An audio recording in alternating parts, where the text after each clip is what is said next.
What's up, y'all? You know what time it is? It's about to be that time.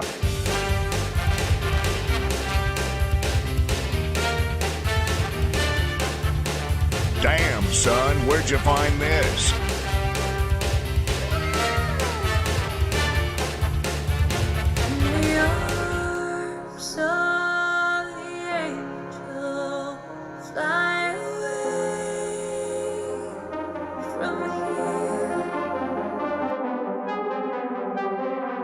Savage. And we're back. One Piece 1082 is out. Granted, it leaked almost 2 weeks ago, but we're official here on this channel, so we waited for the viz. There's been a lot of alternate content that has come out. Oda released a statement talking about the live action, which I feel is ultimately positive about everything. And we had a video from the cast explaining how to pronounce Luffy's name, which was cute. Everybody is exuding the personality of the character that they play. Love that. This chapter, while a lot of fun, I feel like was tonally off a little bit, and I'm going to explain myself in the video, but ultimately I feel like there were really a lot of interesting and fun connections that can be made, and I think it's stuff that can take us into the future of the story as well. So that's what I'm going to bring to this video. Here we go. But first, like, comment, subscribe if you're feeling the vibe.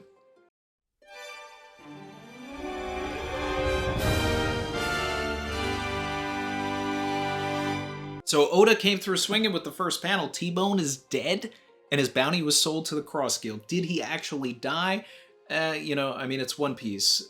Since it's in a newspaper, I'm hoping that it is actually true. But then when you meet the guy that supposedly killed him, you're like, I mean, we saw this guy in Water 7. He wasn't really that much of a joke. He actually put up a decent fight against Zoro. So I don't know what to think. But you have this island of starving people, the island, you know, Pepe, and TBone himself looks like a zombie. He was confused for a zombie. He's emaciated. Is he from the island? Did he feel bad for the guy? Did he give himself up? There's a lot of dialogue from TBone over the years that is very self-sacrificing, so I almost feel like he would have just given himself so that these people could eat. We're learning this information from Sengoku and Suru. And one of the fun connections here is that the last time that we saw TBone, at least to my recollection, Sengoku was in the scene. So the last time we see TBone and then we find out that TBone's dying, we're getting that information from Sengoku. This is obviously on purpose.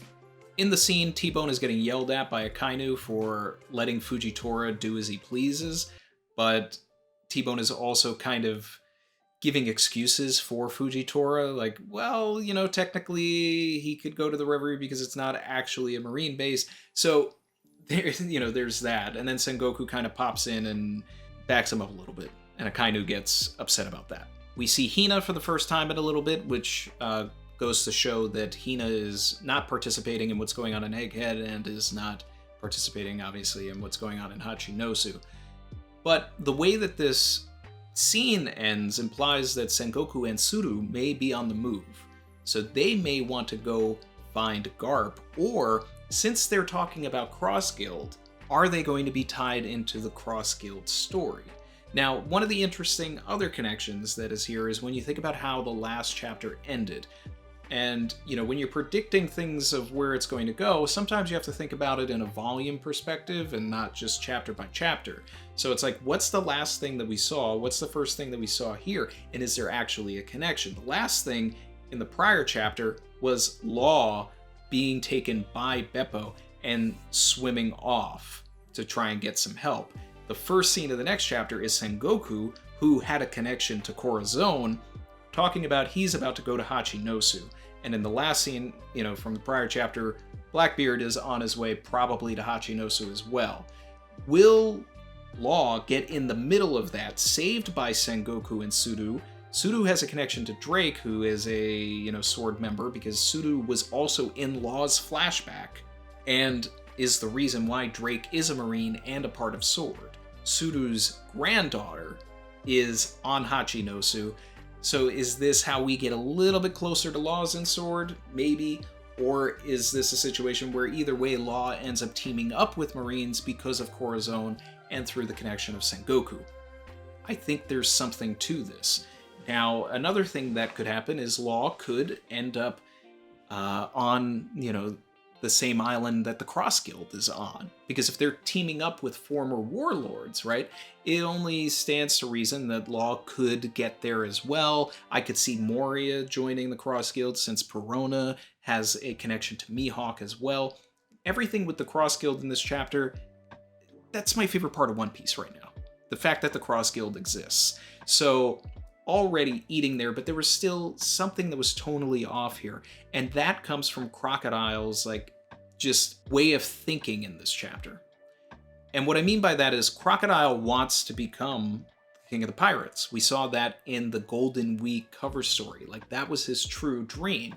Now, yes, was that crushed by Whitebeard a little bit, and then he took a back seat, became a warlord, and wanted to do Operation Utopia with Baroque Works? Yes, but ultimately, I've always felt that Operation Utopia was a way to get Pluton so that he could get to the One Piece. So I still feel like Crocodile wants that, and it almost feels like he was just like, hey, wait, you don't have a plan for this, you don't have anything like that. What are you even talking about? So it's almost as if Crocodile isn't necessarily thinking about getting the One Piece right now.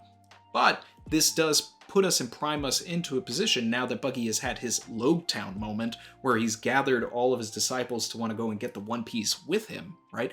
That means that the schemer, the planner, Crocodile, is going to have to create a plan to get the One Piece now, which is very exciting. And as I've said a lot, and I still do plan on making a video about it, Cross Guild, Davy back fight. And it's even more apparent that they need to do that right now because as far as we know, they don't have any red ponies. They gotta get some ponies. And the best way to do that? Davy back fight. If they win, they take the ponies. Love the humor in this scene, okay? I lost it when they go to the meeting room, which is really the torture room, the meeting room, the beating room, and they have Buggy's head on a hook. Hilarious. Okay, this is prime One Piece. Can I just get the Cross Guild spin-off already? Need that, Oda. Just spin it off. Give me chapter on chapter on chapter on chapter of just Cross Guild. We have the Big Top Mark II. We don't have a name for it, but that's what I'm calling it right now. Hilarious. Fun stuff. Another interesting connection about everybody in Cross Guild is that they were all there for Roger's execution. We saw in Chapter 0, Crocodile was there, Mihawk was there, obviously Shanks and Buggy were there. Buggy somehow knows that Shanks is on the move, which is kind of a weird thing for me because it's he just kind of said that to Beckman on the ship. How does everybody know that he's after the One Piece now? Or at least how does Buggy know? What is there a spy on Shanks' ship? I mean, I don't want to go down that rabbit hole, but there needs to be an explanation for how Buggy got that information. And on that point of Roger, all three members of the Cross Guild exemplify the first words uttered in this manga. Wealth, Crocodile. Fame, Buggy. Power, Mihawk. We will have the Cross Guild at Laugh Tale. Buggy may even get there first and actually become the Pirate King before Luffy because Oda will think it is hilarious. And on that point of Law ending up with, Cross Guild or getting to this island, I always say it, but I want Law and Buggy to have some sort of a fight, and Law's power does not work on Buggy. I just want to see that. Moving on to the last act of this particular chapter, we catch up on Kamabaka Island with the Revolutionary Army. And this is where it got really tonally weird for me, because if you go back to 1060, right, the Lucia chapter, Sabo is on the edge of his seat. He's got all of us on the edge of his seat. I need to talk to Dragon now. This is the most important information that has ever been needed to be told ever. And I've got to get this out. And meanwhile, boom, Lucia erased. Never existed. It's a made-up tale. It's a total fabrication. It never happened. It never happened. This one was invented by a writer. Meanwhile, he shows up to Kamabaka, and he's just like, oh, hey, guys. Yeah, everything's cool.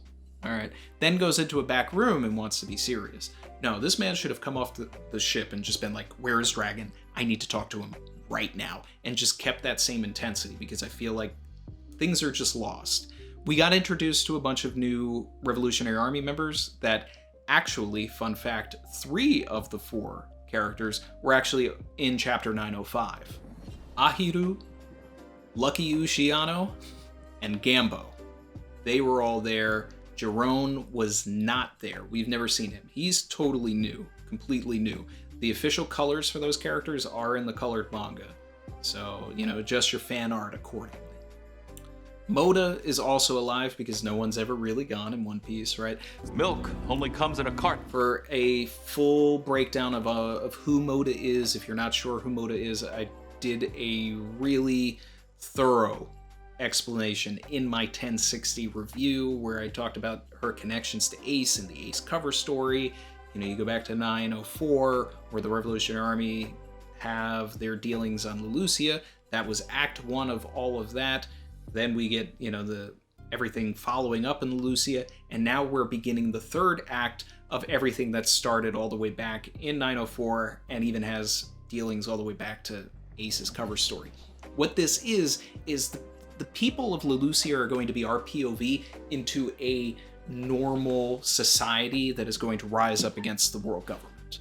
Everybody else that we get introduced to that gets an Oda box or anything like that, they feel larger than life because that's what Oda presents to us. Some of these people that just got Oda boxes right now, they could have devil fruits.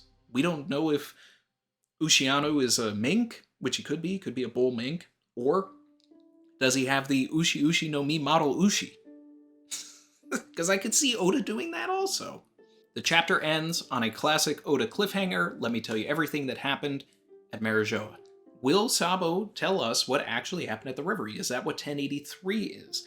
I'm not entirely convinced, but if it is, then that means that we get some Vivi, and I'm okay with that. Now, I've always said that I didn't want Sabo to be the one to tell us what happened at the Reverie. I actually wanted it to be Vivi, and have it come out from her perspective to the Straw Hats. Unless we get Sabo's side here, and then we get Vivi's side eventually when Vivi joins back up with the Straw Hats. Either way, I'm okay with that if we're getting a piece of it here and we get a piece of it later. Some people may be itching to go back to Egghead. I'm not. We got that narrator box specifically to let us know that Oda has to set up the things that are going to come through to pave the way for that incident. So Oda's just kind of catching up with where he wants to go so it doesn't seem like everything's coming out of nowhere. In 904, Bello Betty, inspired the people of Lucia and gave them a Viva card to join the Revolutionary Army. In chapter 1082, they arrived to Kamabaka Island and are now ready to join the Revolutionary Army. Foreshadowing, follow through, boom. Where is he going to take these characters? I'm excited to find out. And that's going to wrap things up, guys. Sorry for the light content. Recently, I've been dealing with, the WGA writer's strike. If you've been seeing me on social media. But I do want to set up some new weekly streams with maybe some new content. We did try a couple of new Shonen Jump series. Thinking of maybe watching the 12 episodes of Chainsaw Man, either here on YouTube or Twitch. And if you're interested in that, let me know in the comments. We did read the first chapter of Chainsaw Man, so thinking of continuing that one. And I want to thank all of the members. We got a ton of new members. We are at 256 members, so shout out to that. We're growing strong. We've got members that have been around for 2 years. Shout out to you guys. Our new and or returning members are Landon, G. Milla, DeathRex88, Vampirius, Emmanuel Astorga, Cuzco, My Wallet, Mason Rasat, Andrew Rollins, Anton Erickson, It Is I, Alves, Drago, Kube of the Red Sea, 3 Day Trip, Phantom Greyfire, Dermot O'Connor, One-Eyed Jax, Lubu Kill You, Gaming My Life Away, Robert the Gambling Guy, Blaze D World, Mint Chocolate, Pearl Johns, Raymond Montoya, Aether, Ruben, Panicked Pikachu, Mateus, Jordan Vance, Kaki09, Blaze X, Cash, Cosmos, Gohan OPBR, shout out to the Bounty Rush boys, Wally, Chin-Ho Wong, and Jabril Hogans.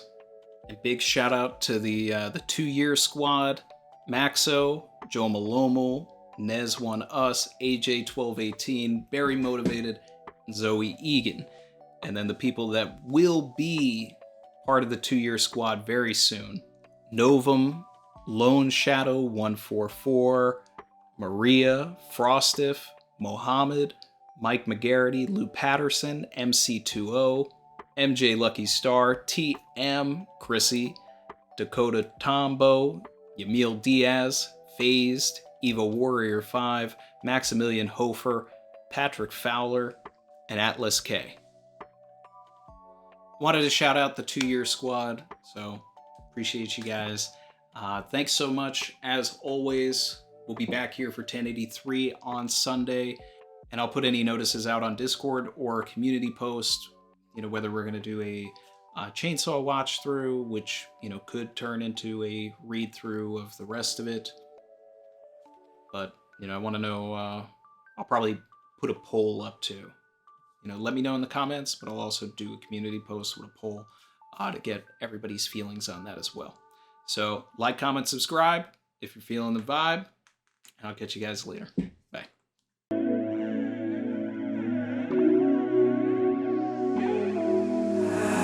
I've been swimming deep, deep. Savage.